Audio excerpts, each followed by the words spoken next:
No fue una discusión técnica, no fue un ajuste administrativo, y tampoco fue un pleito menor entre bancadas. Lo que empezó a estallar en México fue una señal de poder. Una señal de hasta dónde puede llegar un gobierno cuando decide convertir una causa popular en una operación política de gran escala. Y en el centro de esa operación aparece Claudia Sheinbaum. Porque el tema no era solamente poner límites a pensiones elevadas. Ese argumento, por sí solo, podía venderse como justicia. Podía sonar atractivo. Podía incluso recibir apoyo de sectores cansados de los privilegios. Pero el problema empezó cuando la controversia dejó de girar alrededor del monto y pasó a tocar algo mucho más delicado: derechos adquiridos. Aplicación retroactiva de la ley. Uso político de cifras dudosas y una narrativa diseñada para encender indignación antes de abrir una discusión seria. Ahí cambió todo. Y ahí Claudia Sheinbaum dejó de ser una figura de contexto para convertirse en la pieza central del relato. Cada movimiento de su entorno, cada empuje legislativo, cada mensaje de disciplina dentro del bloque oficialista empezó a leerse como parte de una estrategia más amplia. No solo se trataba de mostrar autoridad, se trataba de fijar una regla nueva: que el poder puede redefinir compromisos pasados si logra justificarlo con una causa moral suficientemente potente. Ese cálculo tiene fuerza, pero también tiene un riesgo enorme, porque cuando un gobierno abre la puerta a revisar beneficios ya pactados, no solo golpea a un grupo concreto, también instala una pregunta que inquieta a todo el sistema: si hoy pueden reescribir una pensión, ¿qué impide que mañana reescriban otros derechos de la ricia, otros contratos, otras garantías? La oposición detectó ese punto de inmediato. Por eso, intentó mover la conversación. Ya no bastaba discutir si algunas pensiones eran excesivas. La nueva batalla era otra: demostrar que detrás del discurso de austeridad podía esconderse una lógica más dura, más ambiciosa y mucho más peligrosa. No corregir abusos, sino ampliar el margen de control político del nuevo gobierno. Y esa es la tensión que vuelve este episodio tan explosivo. Claudia Sheinbaum necesita consolidar autoridad. Necesita demostrar que gobierna, pero cuanto más empuja decisiones con alto voltaje simbólico, más se expone a que cada paso sea leído como advertencia. Lo que está en juego no es solo una reforma. Es la frontera entre gobernar con legitimidad o acostumbrar al país a que el poder siempre pueda ir un poco más lejos. Y esa frontera, justo ahora, empieza a moverse. Para entender por qué esta decisión adquirió un peso tan explosivo, hay que mirar el tablero completo, porque Claudia Sheinbaum no está operando en el vacío. Está gobernando dentro de una arquitectura de poder heredada, ampliada y ahora puesta a prueba. Morena no solo controla el Ejecutivo, también tiene una influencia decisiva en el Congreso. Y esa concentración abre una posibilidad que pocos gobiernos han tenido: transformar reglas con rapidez. Pero esa misma ventaja es, al mismo tiempo, una trampa. Porque cuando no hay contrapesos efectivos, cada decisión deja de ser un ajuste técnico y se convierte en una señal política. Y eso es exactamente lo que ocurrió con el tema de las pensiones. No se percibió como una corrección puntual. Se percibió como una demostración de fuerza. El proceso legislativo lo refleja. La iniciativa aparece, avanza, se aprueba en el Senado en lo general. Y mientras eso ocurre, emerge un elemento que cambia la percepción: datos utilizados para justificar la reforma que luego son corregidos por el propio gobierno. Pensiones que supuestamente eran millonarias resultan ser mucho menores. Casos extremos que se usaron como ejemplo empiezan a desmoronarse. Y aún así, la maquinaria política no se detiene. Ahí es donde la figura de Claudia Sheinbaum vuelve a ser clave. Porque aunque no aparezca en cada detalle técnico, el ritmo del proceso se interpreta como una decisión política. Permitir que la iniciativa avance sin ajustar el relato implica aceptar el costo. Y ese costo no es menor. Porque empieza a instalarse una duda: ¿la reforma responde a una necesidad real o a una narrativa construida para justificar una decisión ya tomada? Al mismo tiempo, Hay otro frente que se abre casi en paralelo: las organizaciones sociales. La eliminación de beneficios fiscales, la pérdida de deducibilidad para decenas de asociaciones, y el contraste que alimenta la sospecha mientras unas pierden apoyo. Otras reciben autorizaciones en tiempo récord. Ese tipo de decisiones no se leen de forma aislada. Se conectan, se acumulan y construyen una percepción de selectividad. Para el proyecto de Sheinbaum, esto es delicado, porque su legitimidad descansa en una idea central, que su gobierno representa una transformación con base moral.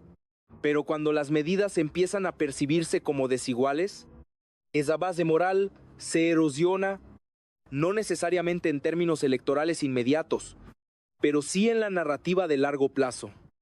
La oposición intenta capitalizar ese punto. Habla de autoritarismo, habla de uso discrecional del poder, habla de un gobierno que no solo legisla, sino que también redefine las condiciones del juego. Pero más allá del discurso opositor, lo relevante es cómo reacciona la sociedad, porque no todos los ciudadanos analizan los detalles legales. Lo que perciben es algo más simple: incertidumbre. Y la incertidumbre es peligrosa para cualquier gobierno, porque no moviliza de inmediato, pero se acumula, se convierte en desconfianza silenciosa. En este contexto, Claudia Sheinbaum enfrenta un dilema estratégico. Si frena, muestra debilidad. Si avanza, profundiza la tensión. Y lo más complejo es que este dilema no se limita a una sola reforma. Es el preludio de conflictos mayores que ya se están asomando en el horizonte político. Porque lo que empezó como una discusión sobre pensiones, ahora empieza a transformarse en algo más grande, una disputa por los límites del poder, y esa disputa apenas está entrando en su fase más intensa. La tensión dejó de ser contenida, y en ese momento, el conflicto estalló. Lo que antes parecía una discusión legislativa empezó a transformarse en una confrontación política abierta. Ya no se trataba solo de argumentos técnicos o jurídicos. Ahora había emociones, percepciones y, sobre todo, una narrativa en disputa que se aceleraba con cada declaración pública. El primer punto de ruptura fue, claro, la retroactividad. Ese concepto, que para muchos ciudadanos puede parecer abstracto, se convirtió en el núcleo del conflicto, porque no se estaba hablando de reglas nuevas para el futuro. Se estaba hablando de cambiar condiciones ya pactadas, contratos ya firmados, derechos ya adquiridos. Y ahí, la discusión dejó de ser cómoda incluso para algunos sectores, que inicialmente veían con buenos ojos limitar pensiones altas. La oposición aprovechó ese punto con rapidez. No solo denunció la medida, la reinterpretó, la presentó como una advertencia. Hoy son las pensiones, mañana puede ser cualquier cosa. Ese mensaje empezó a circular con fuerza, y aunque no todos lo aceptaban de inmediato, sí logró instalar una duda incómoda en distintos sectores. Porque más allá del monto de las pensiones, lo que estaba en juego era la certeza jurídica. Y cuando esa certeza se tambalea, el impacto político se amplifica. Pero el conflicto no se quedó ahí. En paralelo, comenzó a crecer otra narrativa, la del engaño. Los datos inflados, las cifras corregidas, los ejemplos exagerados. Todo eso empezó a erosionar la credibilidad del argumento inicial. Y cuando una reforma se sostiene en una narrativa que pierde consistencia, el costo político se multiplica. Aquí es donde Claudia Sheinbaum enfrenta uno de los momentos más delicados de su liderazgo, porque el problema ya no es solo la decisión en sí, es la percepción de cómo se construyó esa decisión. Y en política, la percepción muchas veces pesa más que el contenido técnico. Al mismo tiempo, otro frente comenzó a presionar: las organizaciones sociales. La eliminación de beneficios fiscales, sumada al golpe a las pensiones, empezó a ser leída como parte de un mismo patrón. No decisiones aisladas, no ajustes independientes, sino una estrategia más amplia: concentrar recursos, debilitar intermediarios y reducir espacios que no estén alineados con el gobierno. Esa interpretación, justa o no, empezó a ganar terreno. Y eso escaló aún más el conflicto. Porque entonces, la discusión dejó de ser económica, se volvió política. Y después, ideológica. ¿Es esto un intento de corregir desigualdades o es una forma de consolidar control? Esa pregunta empezó a dividir no solo a la oposición y al gobierno, sino también a sectores que antes estaban más alineados. Y cuando las grietas aparecen dentro del propio campo político, el conflicto entra en otra fase. Una fase más impredecible. Mientras tanto, en el Congreso, el proceso seguía avanzando, con rapidez, con tensión y con una sensación creciente de que el desenlace no iba a ser neutral, porque cada voto, cada ajuste, cada silencio, empezaba a interpretarse como parte de una batalla mayor, una batalla donde Claudia Sheinbaum no solo defendía una reforma, sino la capacidad de su gobierno para imponer dirección en medio de una tormenta política. Y justo cuando ese conflicto alcanzaba su punto más visible, comenzó a emerger algo aún más inquietante, la lógica detrás de las decisiones, no el qué, sino el por qué. Y entender ese por qué es lo que realmente revela el siguiente nivel de esta historia. Para entender lo que realmente está ocurriendo, hay que ir más allá del discurso público, porque las decisiones de alto impacto rara vez responden a una sola causa. Y en el caso de Claudia Sheinbaum, lo que empieza a perfilarse es una estrategia con varias capas. La primera capa es la más visible, la narrativa moral. Limitar pensiones altas, combatir privilegios, corregir abusos del pasado. Ese es el mensaje que se proyecta. Y no es casual. Es un lenguaje que conecta con una parte importante de la sociedad que lleva años escuchando que el sistema estaba capturado por beneficios injustificados. Pero esa narrativa, por sí sola, no explica la velocidad ni el momento. Ahí entra la segunda capa, la presión fiscal, porque cada señal apunta a una realidad incómoda. El margen financiero del gobierno es más estrecho de lo que se comunica. Y cuando un gobierno necesita recursos, tiene dos opciones: generar más ingresos o redistribuir lo que ya existe. Lo segundo es más rápido, pero también es más conflictivo. Reducir pensiones, limitar deducciones, ajustar beneficios. Todo eso encaja en una misma lógica. Y esa lógica no se anuncia abiertamente, se ejecuta. Sin embargo, hay una tercera capa que es aún más delicada: el control político. Cuando un gobierno decide intervenir en áreas donde hay contratos previos, organizaciones independientes o estructuras que no dependen directamente del poder central, está enviando un mensaje, no solo económico, también político. El mensaje es claro: las reglas pueden cambiar. Y ese tipo de señal tiene un efecto disciplinador. No necesariamente inmediato, pero sí profundo.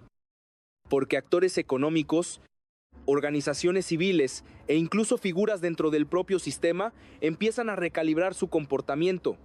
Empiezan a preguntarse hasta dónde pueden moverse, qué tanto pueden resistir, qué tan costoso puede ser quedar fuera de la línea del gobierno. En ese contexto, Claudia Sheinbaum no solo está gestionando una reforma, está redefiniendo el equilibrio entre Estado y sociedad. Y eso explica otro elemento clave: la selección de objetivos. No se tocaron todos los casos, no se aplicó de manera uniforme, se eligieron ciertos sectores. Eso genera una percepción de selectividad, y esa percepción alimenta una narrativa que la oposición no ha dejado de explotar: que el poder no solo corrige, sino que también decide a quién presionar y a quién no. Pero hay otro cálculo aún más estratégico: el factor electoral. Aunque no se diga abiertamente, cada decisión de este tipo tiene implicaciones hacia adelante. Fortalecer la base política, mantener cohesión interna, evitar fisuras dentro del bloque gobernante. Todo eso forma parte del mismo tablero. Porque el mayor riesgo para Claudia Sheinbaum no viene únicamente de la oposición, viene de dentro, de tensiones internas, de aliados incómodos, de equilibrios que pueden romperse. Y en ese sentido, decisiones firmes pueden servir como mecanismo de alineación, como forma de demostrar liderazgo, como señal de que el control sigue intacto, pero cada movimiento de este tipo también acumula costos. Costos de percepción, costos de confianza, costos de estabilidad a largo plazo. Y ahí está el punto crítico de toda esta estrategia. Porque cuanto más eficaz es en el corto plazo, más delicada se vuelve en el largo. Claudia Sheinbaum está caminando sobre una línea muy estrecha entre consolidar poder y tensionar el sistema. Y lo que viene a continuación no depende solo de la reforma en sí, depende de cómo reaccionen todos los actores que han sido tocados por esta lógica. Porque cuando demasiados intereses empiezan a sentirse amenazados al mismo tiempo, el conflicto deja de ser controlable. Y entonces, lo que era una estrategia puede convertirse en una crisis.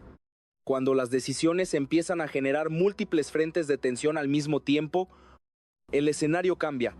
Ya no es el gobierno contra la oposición. Es el gobierno frente a una red de actores que, aunque no estén coordinados, comienzan a reaccionar en la misma dirección, defender certidumbre, y eso es exactamente lo que empezó a ocurrir. Los jubilados no solo reaccionaron por el impacto económico, reaccionaron por el principio. Porque para ellos, el mensaje no fue te ajusto, un beneficio, fue puedo cambiar lo que ya habías ganado. Ese matiz es clave, porque convierte un tema técnico en una alerta existencial. Al mismo tiempo, las organizaciones sociales comenzaron a resentir el golpe desde otro ángulo. Menos visibilidad mediática, pero un impacto igual de profundo. La pérdida de deducibilidad no solo reduce ingresos, reduce capacidad de operación, reduce alcance y en muchos casos pone en riesgo proyectos que cubren vacíos donde el Estado no llega. Ese efecto no es inmediato, pero es acumulativo. Y lo más relevante es que ambos sectores, aunque distintos, empiezan a compartir una misma percepción, que el gobierno está avanzando sobre espacios previamente estables. Ahí es donde el problema escala. Porque cuando distintas capas de la sociedad empiezan a sentir incertidumbre al mismo tiempo, la narrativa deja de ser controlada por el gobierno. Se fragmenta, se multiplica, y cada actor la interpreta desde su propio riesgo. Claudia Sheinbaum enfrenta entonces un escenario más complejo de lo que parecía al inicio. Ya no se trata solo de defender una reforma. Se trata de contener el efecto dominó que esa reforma puede provocar, y ese efecto ya empieza a mostrar señales. Más cuestionamientos públicos, más dudas en sectores moderados, más ruido en espacios donde antes había respaldo automático. No es un colapso, pero tampoco es estabilidad. Es una zona intermedia, y esa zona es políticamente peligrosa, porque no genera una reacción explosiva inmediata, pero sí erosiona lentamente la confianza. Mientras tanto, el gobierno tiene que decidir cómo responder. Ajusta el discurso, corrige detalles o redobla la apuesta telacínea. Cada opción tiene un costo. Si corrige, puede parecer que reconoce errores. Si no corrige, puede parecer que ignora las señales. Si escala, puede intensificar el conflicto. Y aquí aparece otro elemento clave: el tiempo. Porque estas decisiones no se evalúan en días, se evalúan en meses, en años y sobre todo, en momentos electorales. La oposición ya está preparando ese terreno. No necesita ganar el debate técnico, necesita instalar una idea simple. El gobierno puede cambiar las reglas cuando quiera. Si esa idea prende, el impacto es profundo, porque afecta la percepción de seguridad jurídica. Y esa percepción es uno de los pilares de cualquier sistema político. Claudia Sheinbaum aún tiene margen de maniobra, pero ese margen no es infinito. Cada decisión que tome a partir de aquí no solo definirá el destino de esta reforma, definirá la relación de su gobierno con la confianza pública. Y cuando la confianza entra en juego, el escenario cambia por completo, porque recuperar confianza es mucho más difícil que ejercer poder. Y esa es la verdadera batalla que empieza a dibujarse hacia adelante. Al final, todo converge en un punto inevitable. No es la reforma en sí, no es el debate técnico, ni siquiera es la confrontación entre gobierno y oposición. Es la redefinición de los límites del poder. Porque lo que Claudia Sheinbaum está enfrentando no es solo una crisis de percepción momentánea, es una prueba estructural. Una prueba que define hasta dónde puede llegar su proyecto sin romper el equilibrio que sostiene la confianza del país. Y esa prueba no tiene respuestas simples. Si el gobierno logra imponer su narrativa, puede consolidar una imagen de autoridad firme. Puede reforzar la idea de que está dispuesto a tomar decisiones difíciles. Y eso, en política, puede traducirse en control. Pero si la narrativa alternativa gana terreno, la de incertidumbre, la de reglas cambiantes, la de decisiones selectivas, entonces el costo puede ser mucho más profundo, no inmediato, no visible en un solo evento, pero sí persistente, porque las sociedades no reaccionan solo a los hechos, reaccionan a lo que creen que esos hechos significan. Y en este caso, el significado está en disputa. ¿Es esto justicia o arbitrariedad? ¿Es corrección o control? ¿Es transformación o advertencia? Claudia Sheinbaum tiene que responder esas preguntas, no solo con palabras, sino con decisiones. Porque en este punto, cada movimiento redefine la historia que se está contando sobre su gobierno. Y aquí hay algo que no se puede ignorar. Cuando un gobierno cruza ciertas líneas, incluso si lo hace con intención legítima, abre precedentes. Y los precedentes no desaparecen, se quedan, se acumulan. Y tarde o temprano, alguien más los usa. Esa es la paradoja del poder. Cuanto más lo expandes, más difícil es contener sus consecuencias. Por eso este momento es tan delicado. Porque no es un cierre, es un punto de inflexión. Lo que viene después dependerá de cómo se gestione este equilibrio, de cuánto se escuche, de cuánto se ajuste, o de cuánto se decida avanzar sin mirar atrás. Y ahí es donde esta historia deja de ser solo sobre pensiones, organizaciones o reformas específicas. Se convierte en algo mucho más grande, en la pregunta central que define a cualquier gobierno. ¿Hasta dónde puede llegar antes de empezar a perder lo que le dio legitimidad? Si quieres seguir entendiendo cómo evoluciona este tablero, cómo se mueven las piezas y qué decisiones pueden cambiarlo todo en los próximos meses, este es el momento para mantenerte atento, porque lo que viene no será más simple, será más intenso. Y lo más importante, aún no está decidido.